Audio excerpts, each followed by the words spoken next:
warahmatullahi wabarakatuh. Bismillah, Al-Fatihah. A'udzubillahi minasyaitonir rajim. Bismillahirrahmanirrahim. Alhamdulillahi rabbil alamin arrahmanirrahim maliki yaumiddin. Iyyaka na'budu wa iyyaka nasta'in. Alhamdulillah. Alhamdulillahilladzi alhamdulillah syukurillah wa ni'matillah la haula wa la quwwata illa billah ma ba'du. Ayyuhal ikhwah rahimakumullah. Pada kesempatan kali ini saya akan menyampaikan suatu yang berhubungan dengan masalah misteri huru-hara pertengahan bulan suci Ramadan yang sekarang lagi ramai dibahas oleh orang-orang. Maka saya akan menyampaikan hadis yang menyebutkan bahwa nanti ada huru-hara, yaitu pada tanggal 15 Ramadan, itu tepat pada hari Jumat. Ini telah beredar sebuah hadis yang menyebutkan terjadinya hal-hal yang menakutkan di pertengahan Ramadan. Saat ini umat Islam jangan ditakut-takuti dengan kejadian huru-hara, di mana kita semuanya menghadapi suatu musibah corona. Lagi-lagi mereka ditakuti dengan sebuah hadis. Maka saya ingin menyampaikan suatu hadis di sini. Haddatsana Abu Amr bin Abi Lahiqah qala haddatsani Abdul Wahhab bin Husain an Muhammad bin Sabit al-Bannani an Abi an al-Haris al-Hamdani an Abi Mas'ud radhiyallahu an Nabi sallallahu alaihi wasallam idza kanat sayhah fi Ramadan fa innahu yakunu ma'atun fi Syawal wa tamyizul qabail fi Dzil Qa'dah wa tusfaqud dima fi Dzil Hijjah wal Muharram wal Muharram yaquluha salasah hayhata yuqtalun nas fiha harjan qulna wa ma sayhah ya Rasulullah qala hadhihi haddatun fi nisfi min Ramadan laila Jum'ah fatun wa haddatun tuqitun na'im wa tu'idul qani' wa tukhrijul awatik min khudurihinna fi lailatul fi sanatin kabiratiz zalzal. Ini sebuah hadis yang menyebutkan terjadinya huru-hara.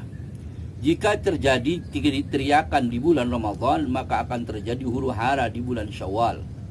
Perpecahan bangsa di bulan Dzul Qa'dah, pembunuhan di bulan Dzul Hijjah dan Muharram. Nabi mengulang-ulang 3 kali, jauh sekali manusia akan dibunuh di bulan itu secara berbondong-bondong. Kami bertanya, sahabat bertanya, apa teriakan itu wahai Rasulullah? Nabi menjawab, gemuruh di separuh Ramadan di malam Jumat.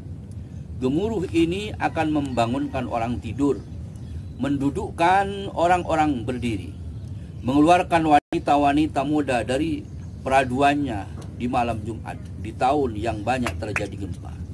Fa idza shallaitumul fajr yaumil jum'ah fadkhulu buyutakum wa awliku abwabakum wa saddu kawakum wa dastiru anfusakum wa saddu adhanakum fa idza hasantum bisayha fakhiru lillahi sujadan wa qulu subhanal quddus rabbanal quddus fa inna man fa'ala dzalika naja wa man lam dzalika halakah. Jika kalian sholat subuh di hari Jumat, maka masuklah ke rumah kalian, tutup pintu, rapatkan jendela, pakailah selimut, tutup telinga kalian. Jika kalian merasa ada teriakan, maka sujudlah kepada Allah dan ucapkan subhanal quddus rabbunal quddus. Barang siapa melakukan ini, maka akan selamat, jika tidak akan binasa. Hadis ini terdapat di dalam kitab Al-Fit karya Syekh Nu'aim bin Hamad. Berikut penilaian perawi hadis menurut para huffaz dan bidang ilmu hadis. Pertama, Ibnu Lahiyah. Para ulama menilainya dhaif karena ia memiliki kitab yang terbakar sehingga daya ingatnya berubah. Kemudian yang kedua, yang menilai hadis ini Abdul Wahhab bin Husain. Al-Hafidh Ibnu Hajar Al-Asqalani berkata, Abdul Wahhab bin Husain ia meriwayatkan dari Muhammad bin Sabit ia dari Ibnu Lahiyah Al-Hakim meriwayatkan satu hadis dalam Mustadrak Ahwal yang meriwayatkan kerana takjub saja Abdul Wahab ini tidak mengetahui. Adzabi berkata, maka terkait perawi yang satu ini langsung dicantumkan oleh Imam Muslim dalam muqaddimah sahihnya. Maka hadis ini, ayol ikhwah rahimakumullah, menurut Imam Al-Mukili dalam kitab Doa Ad-Du'afaul Kabir, hadis 4 halaman 51. Hadis ini dianggap sanadnya tidak ada. Artinya dianggap hadis maudhu. Kemudian menurut Ibnul Jauzi dalam kitab Maudu'at juz 4 halaman 151, hadis ini termasuk hadis palsu. Jadi hadis ini al-ikhwah rahimakumullah, ada namanya hadis sahih. Kemudian yang kedua hadis hasan. Yang ketiga hadis dhaif. Kemudian hadis maudhu. Jadi kalau hadis ini hadis maudhu, maka hadis itu berarti tidak sambung kepada Rasulullah sallallahu alaihi wasallam.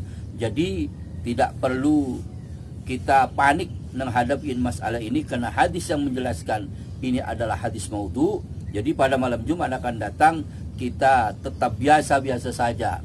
Perbanyaklah baca Al-Quran, perbanyaklah baca salawat, berzikir kepada Allah Subhanahu wa taala, karena hadis yang meriwayatkan ini Imam Mulki dalam kitab Ad-Du'afaul Kabir juz 4 halaman 51, hadis ini tidak ada sanadnya dan tidak bersambung kepada Rasulullah. Artinya bukan Rasulullah yang mengatakan bahwa itu akan terjadi huru hara. Bahkan yang lebih dahsyat lagi, dalam Ibnul Jauzi dalam kitab Maudu'at juz 4 halaman 151, hadis ini adalah hadis palsu. Artinya tidak ada sanadnya dan tidak bisa dipertanggungjawabkan tentang hadis ini. Hadis dhaif ini masih bisa dibuat hujah asalkan tidak menyangkut masalah yang berhubungan dengan hukum. Hadis dhaif, karena hadis ini hadis sahih, hadis hasan tingkatan ke bawah, kemudian hadis dhaif.